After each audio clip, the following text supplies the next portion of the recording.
Perfect. Well, Joshua, thank you so much for coming and helping us and talk about some issues that could be very useful for singers and anyone interested and curious about how opera gets made and how singers get chosen for Sure. things. Why don't you take a couple seconds and talk about yourself and your background, if you don't mind? Yeah, I'm from Los Angeles, and I studied mostly theater and musical theater throughout high school. But because of a choral teacher who took a particular interest in my singing, I pursued classical voice lessons, which led In high me school? in high school, and that led me to pursue, in a very roundabout way, conservatory training. And I was lucky enough to do that both for undergrad and master's at Juilliard. Mm-hmm.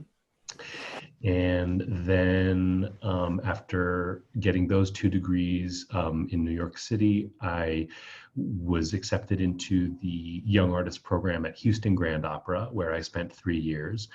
And then I embarked on a wonderful early career after being a young artist, and everything was going really well, except I had this little voice in the back of my head the whole time that was saying, it basically made me realize that when I was going from company to company singing, I was actually falling in love with the companies from the perspective of being so moved and inspired by the services in the communities in which I found them, and the kind of distinct differences between various companies and the communities in which they existed, and I was so fascinated by it all that I started asking wherever I sang, can I get involved in fundraising efforts? Can I help you with education and outreach? Because I want to meet the people who, in this city I've never been to, I want to meet who are the people making all this happen from the community. And I began to realize at that point that I had this secondary infatuation with administration, and it slowly kind of overtook my interest in performing.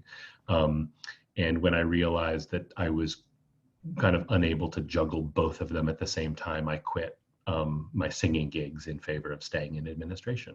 Do you have a gig, an administrative gig? I did. I had been offered the opportunity to help create the Young Artist program at LA Opera. And up until that point, I had been, my first big opportunity in administration was through my time singing at Wolf Trap, both for 2 summers and some winter programming. I had become very close to Kim Whitman, who really served not only as an artistic mentor, but as a mentor in the process of effecting a transition into administration. And so when I said to her, I'm ready to pull the trigger at some point, she said, great, because I need somebody to create and run a new young artist program. So we called it the Wolf Trap Opera Studio. And I created that program and ran it for a couple summers. And the attention, and all the while I was still a singer, because that was a summer, I was doing all the planning for it year round from wherever I was singing. And my only actual physical requirement on site was in the summers. So I was able to kind of find the time to do that while still singing. And then from that, LA Opera offered me an opportunity to help create their Young Artist program. But because that Young Artist program was a year-round one, it became clear that I was going to have to give up the rest of my singing gigs. But I was already so sure at that point that I loved doing this, that I was actually looking for something that would help me quit the rest of my singing gigs, smoothly.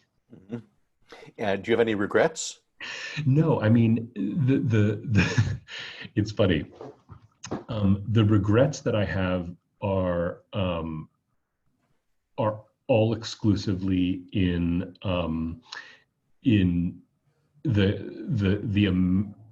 what I mean is, the thing I miss is having so much time that I was in control of, versus now. A singer scheduled for 2 rehearsal services, and therefore with a 6-hour commitment. To prepare for those, I used to get up at a certain time and work out at a certain time. So it felt like a longer day, but when you look back on it, it was really only 6 hours as the kind of longest possible day you could have. Mhm. And of course, we all know that in administration, there are times where it's, 12-hour days or more where you can't, even remember your last day off. So I miss certain things associated with the lifestyle of it, but I don't miss singing. Professionally. So because of your background, do you feel that you perhaps interact differently with the singers who you encounter than your colleagues do? Or Well, yes, and I freely admit that I'm biased because of my background, but I've always come at this from the perspective of we are here first and foremost because this is an art form at which singing is the central element. Mhm. Um, um, and so for that reason, um, I think that there is only one group of people who can claim to be the most important people in the room, and I think those are the singers. Um, and for that reason, I approach the challenges that arise inevitably through any production period, rehearsal period, or performance period with my default is empathy and compassion for the singers, because I know exactly, what they're going through. So, I've had a costume director go get hysterical because, the mezzo wouldn't button the top clasp on her coat around her neck for the third act of Carmen or whatever. And, um, to have been the person opening your mouth with something resting against your larynx, means that immediately my compassion and empathy go with the artist, even at the expense of the costume design. And so I do feel like my background as a singer kind of predisposes me to bias towards the singers. Yes, there's always the challenge that everyone involved in a production thinks the production is about their piece of the puzzle. Right. The The joke I always conductors, the directors, Yeah, whatever. the joke I always tell is from that movie Shakespeare in Love, where the male actor playing the nurse is being interviewed about what the story of this new Romeo and Juliet play is, and he starts by saying, "Well, there's this nurse."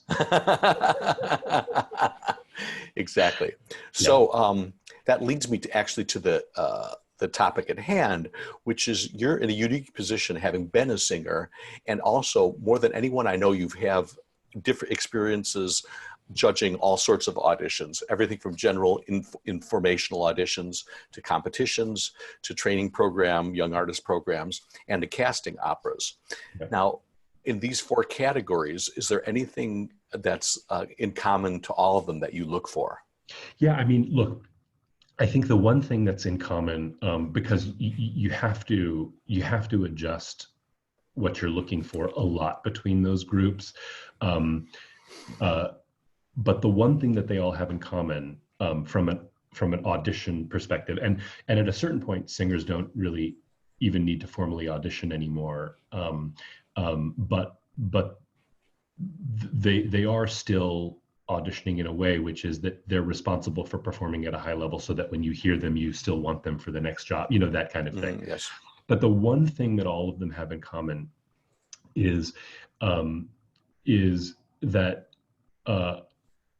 For me, what I'm looking for in common is that the artist at any level in their development, there's an element that I find extremely compelling and very seductive, which is when an artist knows full well that this time being spent, in other words, that what we're doing is worth every minute of my time, and this confidence that what they're bringing to the table is so unique and so meaningful and so authentic and so kind of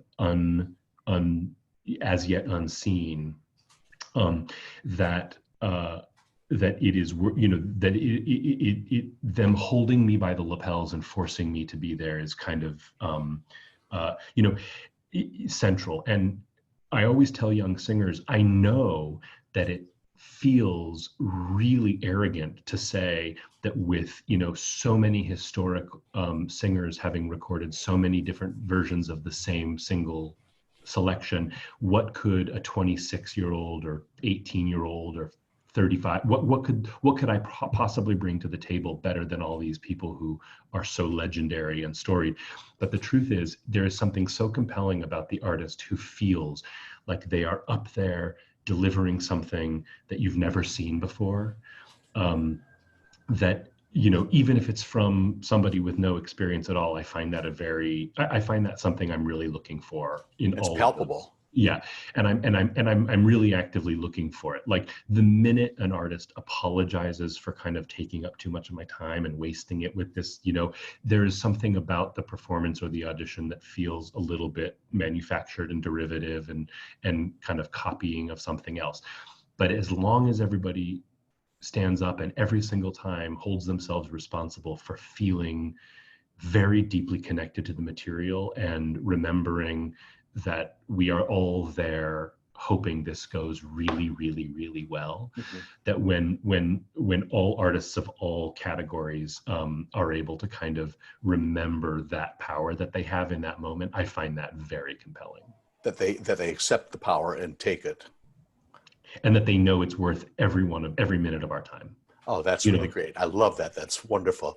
That reminds me, many, many, many years ago, I had a friend who's now passed on named Frances Ginsberg. I don't know if you ever sang with Frances, oh, but she was Spinto. She sang all over the world. She was a great Verdi soprano. She came over the first time. She was recommended by another friend, Harolyn Blackwell, and Frances came in with such power and confidence that I said, excuse me, are you famous? And she said, well, of course I am. And she said, the world just doesn't know it yet. So, that's exactly what you're talking about, having that sort of palpable, showing up big in a sense. right. Beautiful. Great. So does a communicative ability figure into that at all, would you say? Absolutely. I mean, look,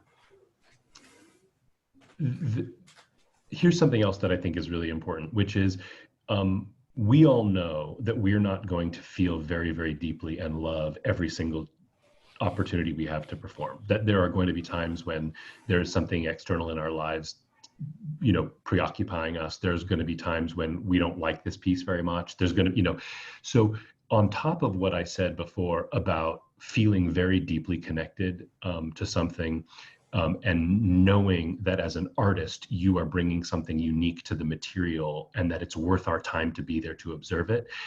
The second thing I would add is it is also okay to learn how to fake that. Uh-huh. And that comes with experience. I think that comes with, you know, it is absolutely possible to infuse the 94th revival of an extremely worn and old looking, you know, bohème.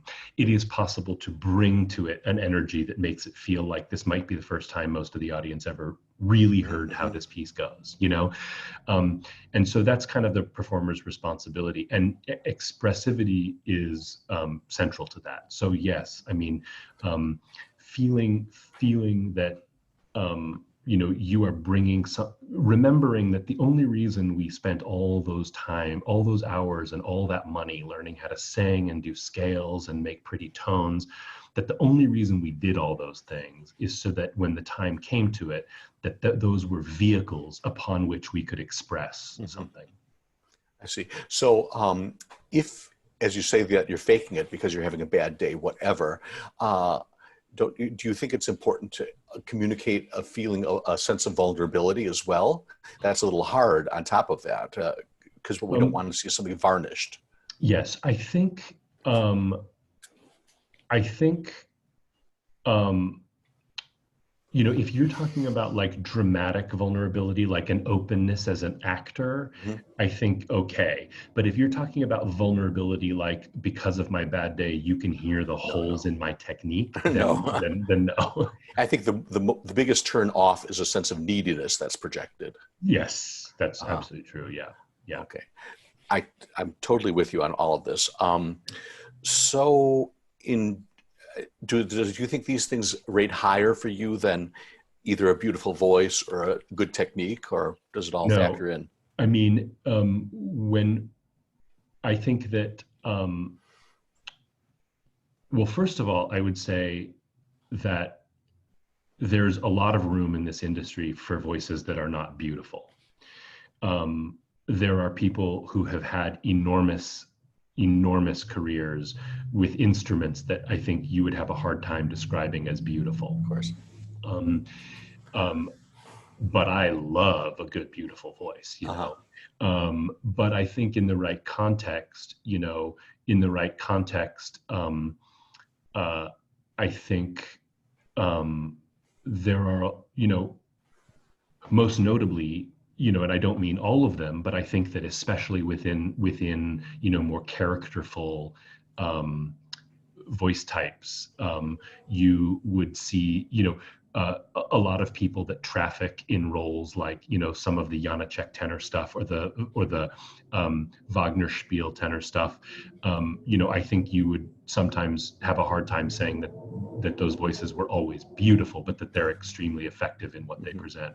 Um, so I would say, first and foremost, a good, colorful instrument that allows the artist to um, kind of compel me.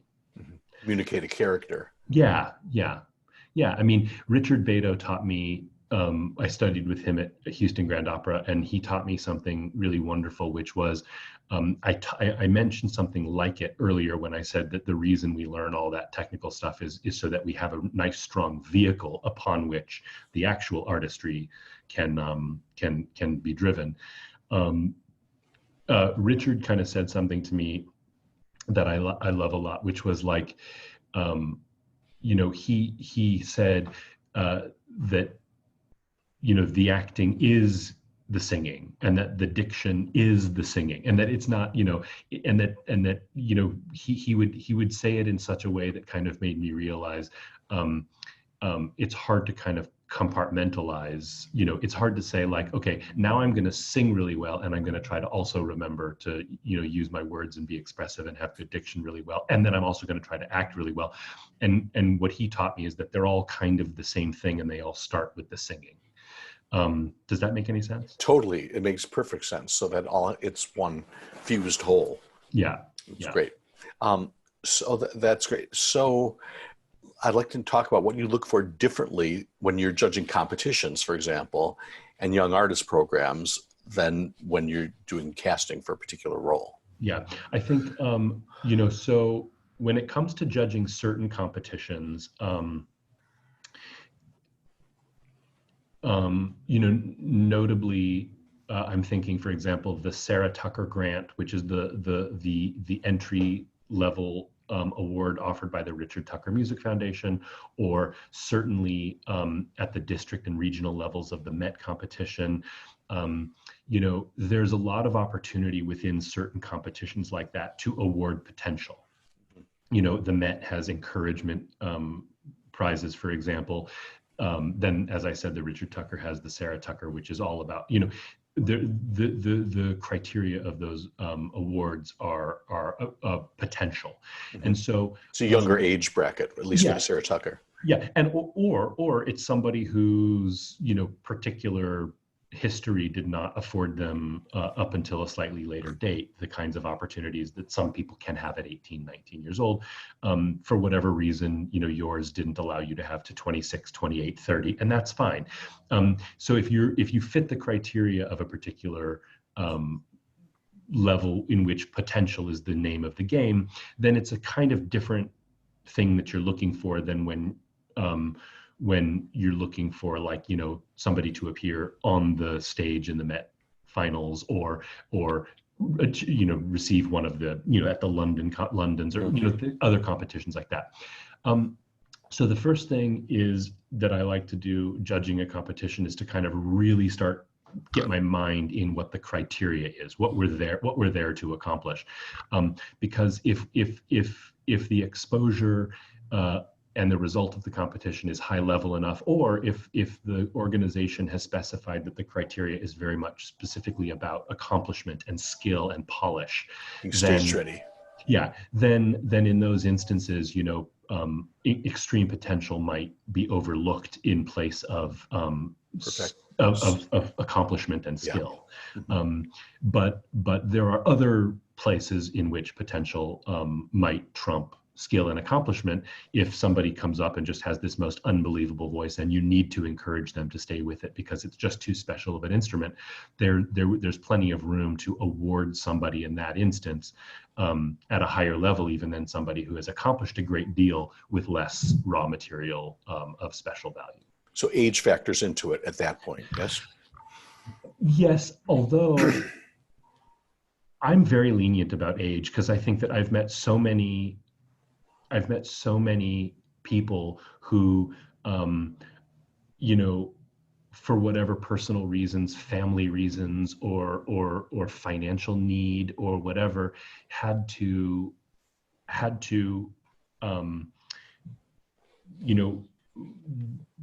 kind of take tangential paths, a little bit along the way, and in my experience, I mean, for example, one experience that I'm thinking is,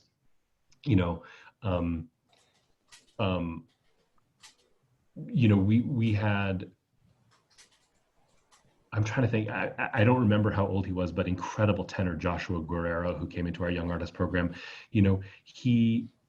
He had spent a certain number, he didn't, certainly wasn't older than the average young artist, so it may be not a great example, but he came to us having spent several years prior to that, like singing on a boat in the Venetian Hotel in Las Vegas, and so he came presenting this unbelievable material, but he was in the same room as people who had gotten 3 degrees from, Juilliard or Curtis or whatever, and had the creme de la creme faculty, so more than age, it's really like, what Joshua Guerrero was able to do with pretty limited high level guidance up to that point, what he was able to accomplish with what he was given demonstrated to me that there was so much aptitude there that once he did have access to LA Opera and the Young Artist Program and our voice faculty and our dramatic coaches and our language coaches, et cetera, that he would just skyrocket. And that's what happened. Same with Ben Bliss. He had gotten an undergraduate degree and he went straight from there to work in film and television production at the Dr. Phil show. I had no idea. Uh-huh. And so when he auditioned for LA Opera's Young Artist Program, it was basically his first time coming back to opera for years, and he had one aria. And but the idea is, so I guess the answer to your question is, age to me only really matters if it's tied, if someone is 28 and had exposure to the absolute most elite training available at the best universities, conservatories, grad schools, artist diploma programs, whatever, and is presenting at a kind of mediocre level. But if somebody is, several years older than that, who just their life did not give them those opportunities, but has this unbelievable material, I'd be much more interested in the older singer who had less opportunity. It's hard to be able to assess that from a resume, though. Yeah, it is hard. It is hard, and that's why I try to have conversations and ask them, like, people. Yeah, and say to them, hey, I really was taken by what I heard. Tell me about your path. And most often, they'll say, I don't know, my mom got sick and I had to get a job at an office for 4 years, or I had a kid young, or I didn't know, or I was a trumpet player up until 3 years ago, or whatever. And usually there's an answer. There's, on the other side, youth can be an advantage. But like I was judging a competition yesterday, and some guy billed himself as a bass baritone. And I was listening. I thought, he's not really a bass. He's not really a baritone either. So, but is that why he's calling himself a bass baritone? And then I read his bio again and saw that he was like 22 years old. And I said, well, that makes perfect sense. Yes. He's either going to figure out, he's going to find his high voice better, or his low voice will come in a few years. It's just too soon to tell. But he had something special to offer. Yes. And I think you're right. I think that people are, in general, my experience is that people on our side of the table are much more generous than singers know about those things. You know, we're really understanding of the things that are completely as yet unknown to a 23-year-old. We're also very understanding of you know, of things like what I was talking about earlier, that, you know, maybe you're 5 or 6 years older than that, but you just didn't have exposure to teachers who were able, you know, we're understanding of things like that. Or at least we should be. On the other hand, when you have, well, your experience at Wolf Trap probably would show this out. A 21-year-old singer, dramatic soprano, who has there's a hole in some part of the voice, but it's a sensational instrument and someone communicates something. I think that we'd say, oh, they're 21 years old. This is a big talent. It's worth supporting and encouraging. Whereas if there was a 28-year-old soprano with that same hole in the voice, we tend to overlook them. No? You know what I would say is, Tell me. I would add, I would say yes, but I would say if that person had access to 3 or 4 really good teachers, 3 or 4 really good coaches. So then I would definitely be more curious as to why nobody was able to get through to that person yet. You know, I still might actually give it even more of a shot. One example is there was this young artist that I was really, really interested in, incredible talent, incredible singer. And I remember there was something about her performances or auditions where they were all quite identical to each other from one day to the next. And you know, for example, I noticed that you know, the starting aria was always the exact same one, which is fine if that's what works. And then, you know, if it was, I noticed myself, you know, hoping that the panel I was on, every time I heard this person, they would ask for the same second piece, which I knew would go well, versus the other second pieces that I knew weren't going to go well. And I just noticed that, like, they were always identical.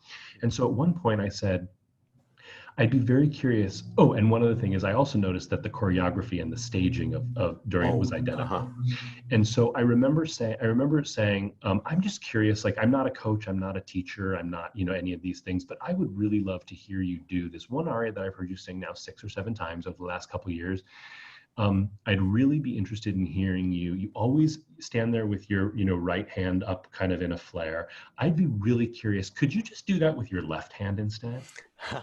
And she said, absolutely, absolutely. And kind of looked down and take a minute and started it. And the right hand came up. And you begin to realize, oh, yes. So there is a reason that at 28, as you said, or whatever it is, there's a reason the problems are the same ones every single time, is because no one's able to get through. There's just something, there's a block happening. She couldn't hear me. She couldn't hear it. And so I do think I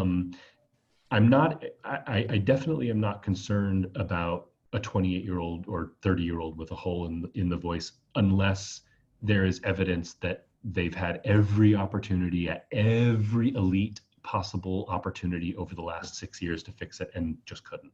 And then I think you have to think it's probably a permanent fixture. Your story reminded me of something you may find amusing. One of my mentors was a pianist, Jeffrey Parsons, one of the great pianists. He told me a story about a singer who I won't name, a famous singer, that when it came encore time, she handed him a stack of music and she said, we'll play the first one, and then if they want another, we'll do the second, blah, blah, blah. And so it came time for the second or third encore, and he played what was next on the stack.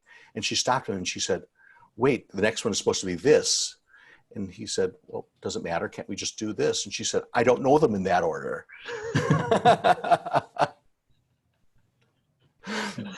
So Right, that's about having things too fixed in your brain that there's right, right, only one way. So like your singer right, has to have the right hand always flared. right. And so that actually brings me to another topic, which is to look for flexibility especially in young artists or in anyone. Absolutely. Okay, and Yes, so again, that you have to engage with them to be able to ascertain what you they. do. So, for example, with with the uh, with the auditions that we do for the LA Opera Young Artist Program, for example, um, Is there an age group? Is there an age limit for that? How does you that know work? what we say is that most people that have applied and come through the Young Artist Program have been between 20 and 30. Okay. But we have also had 32, 34-year-olds. We've never had anybody younger than 21, I don't think. Do you require an undergraduate degree? We don't require anything, um, although as I reflect on the experiences of the few singers who came to us without an undergrad degree, actually they've been mixed. There have been a couple who came to us because they were just really done with the school environment. They weren't flourishing in it for whatever reason. Mm-hmm. They were not flourishing in the rigidity of the schedules, in the in the requirements, the breadth of the requirements, whatever. And as I think back on those two singers in particular, they've now gone on to do really, really well. There have been a couple others that I'm thinking of, two others who came to us,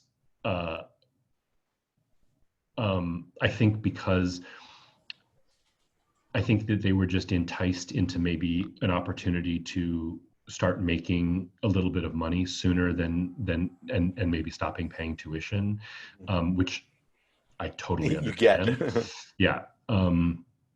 But those two really, they were exposed fairly quickly as not having adequate foundations to kind of deal with the pressures of being at a major opera company. So, again, there's no rules on age. For me, there's no rules on age. There's no rules on requirement. There's nothing on a resume that I think like, yep, that's what I expected to see. And that's not, Mm-hmm. it's all kind of case by case by case. And it's all very kind of intuitive for me. There, in the audition process for LA Opera, we have an opportunity to engage with them on a personal level, have conversations. We also have an opportunity to hear multiple auditions. So some of them we allow them to pick their own stuff. Some of them we tell them what we're going to want to hear at the next audition. And I think that there's a lot to be learned in that process. There's there's a lot to be learned about the person who's kind of unflappable and able to kind of have plans change at the last minute. I might, someone might walk out and I might turn to the panel and say, I've asked them to start with Freischütz, and everyone says like, no, I want to hear Don Jose. And we say like, hey, sorry, I was wrong. And they say, okay, no problem. Yep, that's fine. Or they say, I didn't learn it in that order, Okay. Uh-huh. So I think that there's, and I think, I think that, again, the kind of confidence in ability that is so engaging is something you can kind of pick up on a little bit in other ways. So you're not looking for a prescribed path, as it were. No, I think that I'm really very tolerant. Sounds condescending. I'm really Open. What? Open. I'm really open to a completely untraditional or unexpected path. It should kind of make sense when you explain it, though. Like, if someone were to say, I spent 7 years going in one particular direction before realizing I was actually, a Helden tenor, then there is reason to understand why the German skills might be behind, and if they had spent their whole life singing Bohème and Don José and then only just recently realized that their temperament and vocal abilities and musicianship and all these things were actually much more geared towards, Siegfried, then there may be a perfect explanation as to why the German is awful and things like that. But it should kind of add up. If they say that, no, I've been living in, Stuttgart for the last 8 years and the German is still terrible, okay, then right. Something doesn't add up. So are you looking for an alignment between the character that they project individually and the characters that they sing? Because you did sort of mention that. I think that there is also something. One of the other very engaging qualities in an artist is that they are very clear on what they're bringing to the table, and that it's not. Now, that is not necessary for that 22-year-old bass baritone you were talking about. That guy has plenty of time to figure out what he's bringing to the table. But at a certain level, when you're closer to professional, I think being confused about what you should be singing and being confused about, how you're, the truth is opera is extremely forgiving when it comes to casting, because we realize that first and foremost there's a vocal demand. So that's why we absolutely, without even blinking, accept someone like Hae Kyung Hong singing Juliet right up until right up until she retires, Right.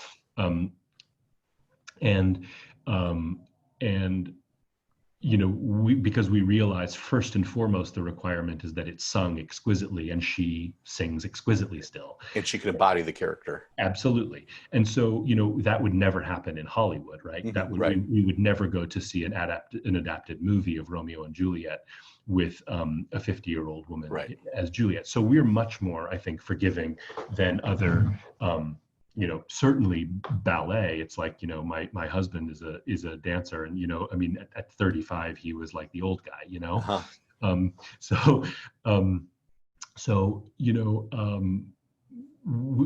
but having said that, I think that so it's so in other words, what I'm saying is, I'm not strict on type. Like, I don't, not the way that how Broadway and Hollywood are so strict on type. But I do think you should have a really good sense of where you're effective vocally and dramatically. And I think, somebody who everything about him reads as kind of humorous and comical and big personality and loud and angular vocalism, trying to sing Nemorino, which is, clearly rooted in the bel canto tradition that I did not just describe. Right. I think that there is something very kind of disconcerting about somebody who really is completely unaware about what they're bringing to the table, vocally, dramatically, temperamentally. So does that kind of answer your question? Yeah, very much. I remember when I first moved to New York, I was playing for Aprile Milo when she was we were vaguely contemporaries. And so when she was in her early 20s, Levine decided to put her on as Aida. And people were all up in arms. She's too young to be singing Aida. And Levine went on record and saying, she's perfectly ready vocally, she's perfectly ready emotionally, she's perfectly ready dramatically. Why should we keep her under wraps for a few years? And he was totally right. I mean, she was amazing. Yeah. Well, that's why, what you just pointed at is kind of something that I think about a lot, and that I try to talk to young singers about all the time is they'll say things like, Queen of the Night is hard or something. And I was like, well, but it's hard for you because that's not that's not what you're supposed to be doing, right. or whatever, I say, but or they'll say something like, Brunhilde is so hard. No, it is. I mean, Christine Goerke will tell you how hard it is, but I can tell you also that Christine Goerke would probably tell you that, like, I don't know, I'm just making this up, but I think that, she would tell you that it's a lot easier for her to sing that than, Tony Elvira. than Electra from Idomeneo or Oh, Donaldi. for sure, for sure. I think that, so the idea that something is harder than something else speaks in my mind to the fact that you just have to you have to really be advised very well by coaches and mentors and teachers who know your instrument very well, to kind of make sure that you're clear on what you're bringing to the table when you go and perform in front of people.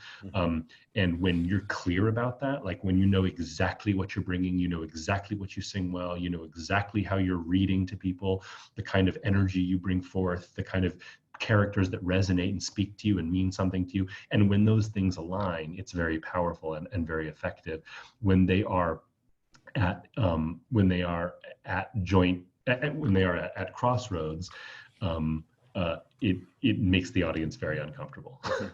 Then there's the other aspect. I think that people like you and me to a lesser extent have a responsibility to watch out for the singers to help them develop properly. Because you remember that Callas made her debut singing Santuzza at 14.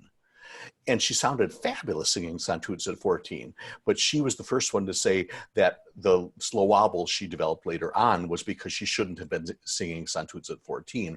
Her musculature was not set enough for her to be putting that much pressure against it at that age. Yeah.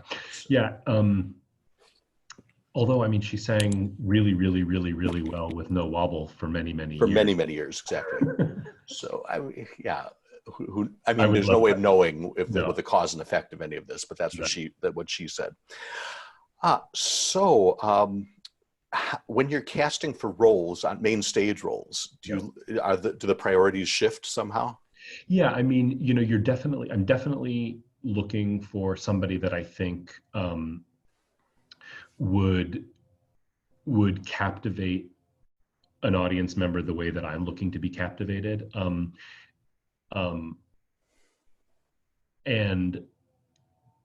so there has to be, one of the things that I know to be very true about LA Opera's audiences, and I suspect it's also true elsewhere, is that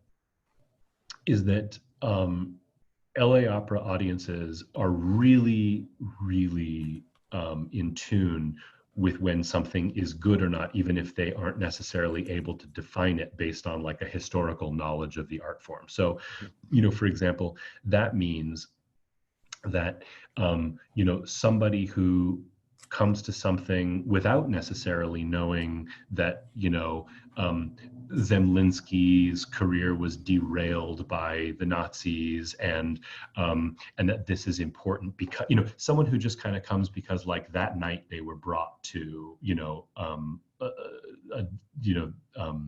Der Zwerg, I watched as audiences just went absolutely bananas over this unbelievable production by Darko Trezniak with these unbelievable performances of this, and Arte Musik mid-century opera that no one had ever heard of. And then, we've done Romeo and Juliet, which by all accounts should really be popular because everybody already knows the story and everyone's heard the title and it's super exciting. But what happened was kind of lackluster and audiences were like, kind of lukewarm. It's a hard one to bring off. And so, the idea is, what I love about our audiences, and I think most audiences, is that when something's good, they love it. Even if they don't necessarily have like a lot of historical baggage to associate it with it, it's just they thought it was great.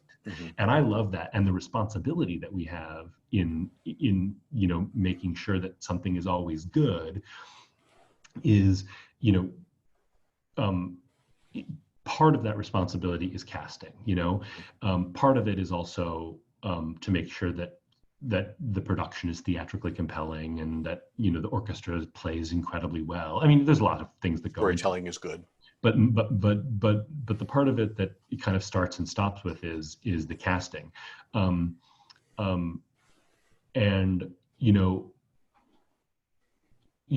example of that I'm thinking of is, you've never seen audiences go so completely berserk than they did when we had Russell Thomas as Idomeneo with Janai Brugger as Ilya and Guangchun Yu Um, uh, and I mean, when I remember that, and it was because it, you know, and you think to yourself like, well, Idomeneo, no one thinks of that Right. as, you don't think of that as like having a rock star reception at the end Mm-hmm. of it. Like no one sits through, you know, 3.5 hours of that and thinks like, you know, Uh-huh. that's something that you save for Tosca or you save that for whatever. Right. But the audiences went completely bananas over it because it was just so good. Uh-huh. The And artistic commitment. yeah. And so I guess that's a really long way of answering your question, is that when I'm casting, I try to remember, like, do I think that this person is likely to evoke, you know, first of all, are they going to sing really well? Mm-hmm. Are they going to be a good colleague? Are they going to, you know, all these things? But on top of all that, like, do I think this person is likely to result in an emotional response from the audience? Mm-hmm. Perfect. I have one last question, which may or may not be a little bit uncomfortable. Which do you feel that since you've entered the profession, the priorities have shifted in casting in any way? Um, I think in certain places they have, in certain places, but what always encourages me is there are a lot of colleagues. I have a lot of colleagues in this industry that really still hold on to the fact that, like, we know, we know because we've seen it a million times that it is 100% believable. If somebody is, wears a different dress size than you thought that character was supposed to, or has a different skin color, or, we know, there are enough of us who know that a good singer still makes a good singer. And by that, I don't mean just a good vocalist. I mean, a good singing artist still will evoke a response from an audience that they want, without you having to second guess whether somebody, is going to look good in a costume, or all those things that are just so secondary and so unimportant. Um, um, and, we have evidence of it over and over and over again. Uh, and, there are enough of us in this industry still, and enough young people coming into it, who still hold on to those things, that I'm encouraged, and but the unfortunate reality is I also then have conversations with really important colleagues in the industry in which weight and race and things like that still do come up in objectionable contexts. Mm-hmm. And I always tell them, but it's unfortunate, but there are, so yes, I think that there are some unfortunate changes, but I think that there are enough of us left in it that really hold on to the fact that it's just really about great music making. Mm-hmm. Yes, I agree. And there's so much capriciousness. I remember a number of years ago hearing about from an administrator that one of their donors stopped donating because there was not a donkey in a Cavalleria production. They said, how can you have Cavalleria without a donkey on stage? They were really offended by that. And of course, I've heard lots of stories from administrators of donors taking their donations away, canceling them because the soprano was too heavy for the character, whatever. They just didn't buy it. They thought that was really, they'd rather have someone who didn't sing as well or give as good a performance. I mean, my experience has been that, we've had artists of every conceivable size, and I have never noticed a correlation between an audience's response to that artist. When it's been amazing singing and a Right. great performance, the audience goes bananas. And I've never noticed, so I think any concern about things like that is Specious. it's superficial, and Mm-hmm. it's not relevant. Mm-hmm.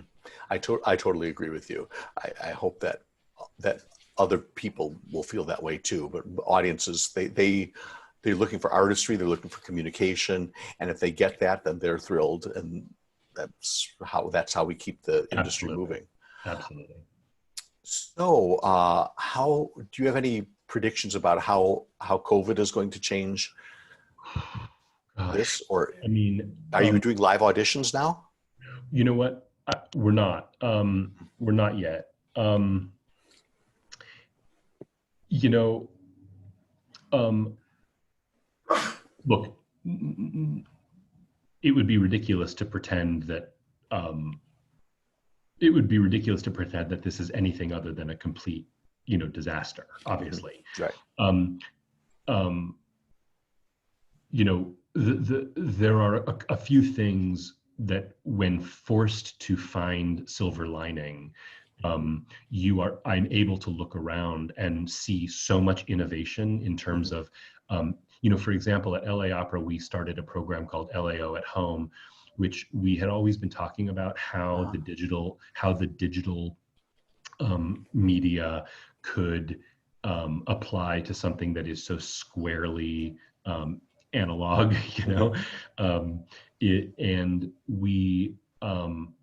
and so Christopher Kelch, when the county closed the theater and we had to end our run of Roberto Devereux a little early, Christopher Kelch said, this conversation we've been having for a long time, let's go with it. And so I started a recital series that to our shock and amazement was getting, between like 11 and 25,000 viewers per recital, which, if you do the math of, we have a normal 6-run performance in a 3,000 seat theater at 18,000 seats if something is sold out. And so there were, 1-hour recitals given by young artists from LA Opera that were getting more viewers than are able to even see an entire run of a show. And so we began to realize, like, they don't generate the revenue, and they don't,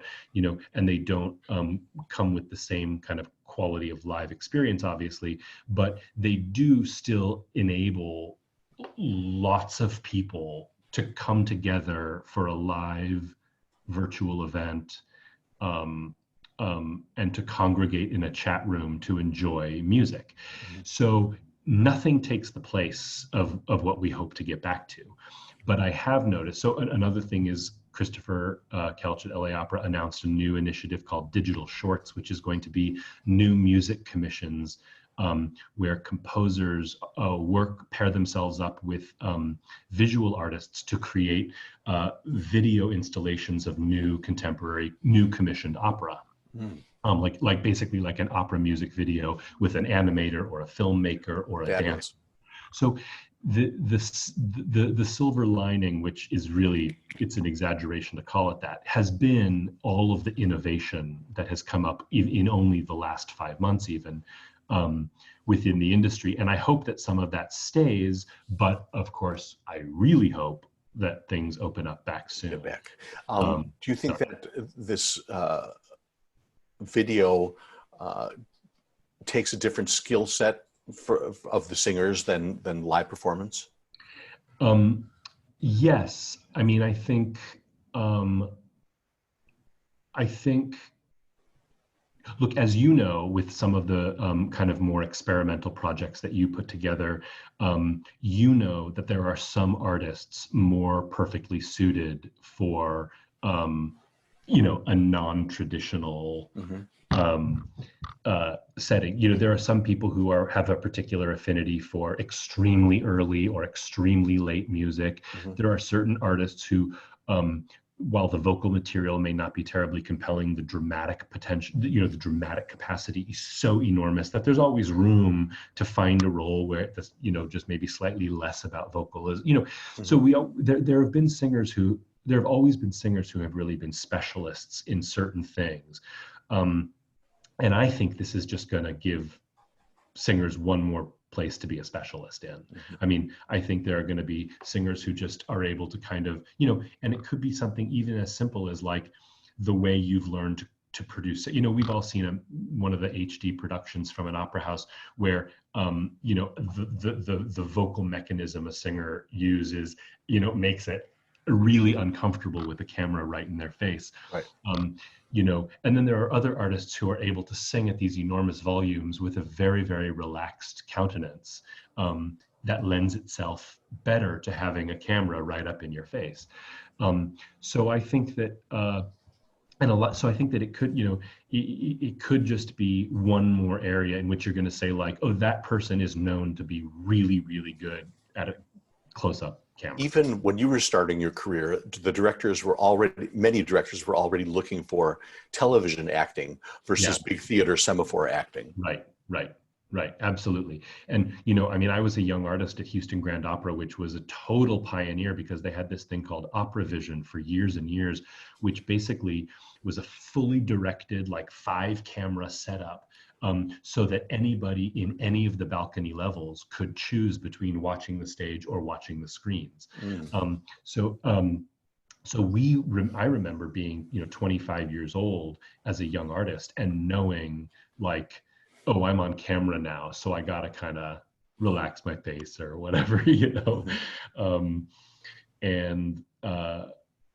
So you're right. I mean, but I think I don't think that it's going to change what people are or are not good at. I think it's just going to enable people who naturally are really, really compelling close up in a camera to have one more thing to specialize in. Yes, I remember asking Joyce DiDonato, I think it was Joyce, it might have been Renee, I think it was Joyce, does she perform differently for HD telecasts than just a live performance? And she said, I've got to be very, very careful to not let my mind wander. I've got to stay in character.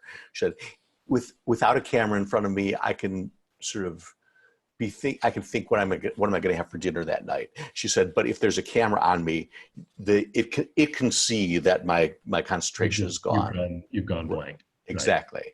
So that's probably that sort of factors into this. You've got to have the ability or the willingness to just be present in the circumstances. I remember I've always said that Jesse Norman was the greatest listener on stage of anyone I've ever seen, and Deborah Pulaski was another one.